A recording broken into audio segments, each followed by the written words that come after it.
Crispy crunchy লাল একেবারে বাঁধাকপির অসাধারণ পকোড়া বানিয়ে দেখাবো। ভিডিওটা শুরু করছি। খুবই দুর্দান্ত রেসিপি।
তাই নিত্য নতুন বায়না ধরে, ভীষণ দুষ্টুমি করে, খুবই ছটপটে। ওকে সামলেই ইউটিউবে চ্যানেলে রান্না আমাকে করতে হয়, কিছু করার নাই।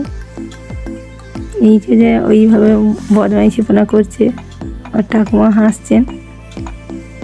পকোড়াগুলো হয়ে গেছে, উল্টে পাল্টে এইভাবে তুলে নিচ্ছি।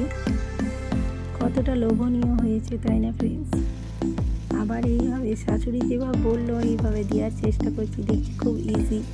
উনি পুরোনো দিনের মানুষ তো, তাই যথেষ্ট নলেজ আছে আমার থেকেও বেশি। ওনার টেকনিকটা অবলম্বন করে দেখলাম, খুবই ভালো লাগলো। হয়ে গেছে, সব কটা তুলে নিচ্ছি। কড়াইটা পরিষ্কার করে ওর মধ্যে ঢেলে দেবো হাত ঘষে রাখা ডালটা। এইভাবে আমি ডাল বানাই, আরও 2-3 রকমভাবে ডাল বানাই, যা এটা কিন্তু আমার কাছে অন্যরকম লাগে, তাই বানালাম। ভালো লাগে খুবই। নেড়ে চেড়ে 10 মিনিটের মতো ঢাকনা দিয়ে ঢেকে দেব।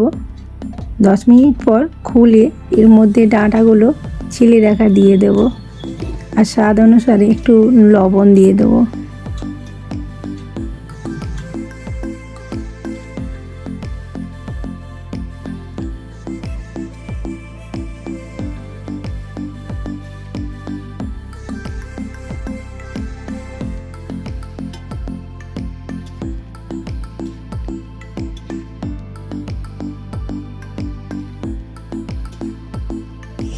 10 মিনিটের মতো ঢাকনা দিয়ে ঢেকে দিলে খুব সুন্দরভাবে রেডি হয়ে যাবে সজনা কাহা ডাল। খুবই ভালো লাগছে আর খুব ইজি, খেতে কিন্তু দুর্দান্ত হয় এই ডালটা। এই রেসিপিটা অবশ্যই বাড়িতে ট্রাই করো। দেখো কত সুন্দর, একটা ডাঁটাও কিন্তু ভাঙে না, খুবই ভালো লাগছে। এবার ডালটা আমি ঢেলে নিচ্ছি, কারণ কালি তো কড়াইয়ের মধ্যে। রেডি হয়ে গেল আজকের রেসিপি। ভালো লাগলে লাইক দিতে ভুলো না, কমেন্টে জানিও আজকের ভিডিও তোমাদের কাছে কেমন ছিল। চ্যানেলটা সাবস্ক্রাইব করে নিত্য নতুন রেসিপি পেতে পাশে থেকো। আজকের মতো এই পর্যন্তই। কালকে আবার নতুন রেসিপি নিয়ে তোমাদের কাছে আসবো। টাটা, আল্লাহ হাফিজ।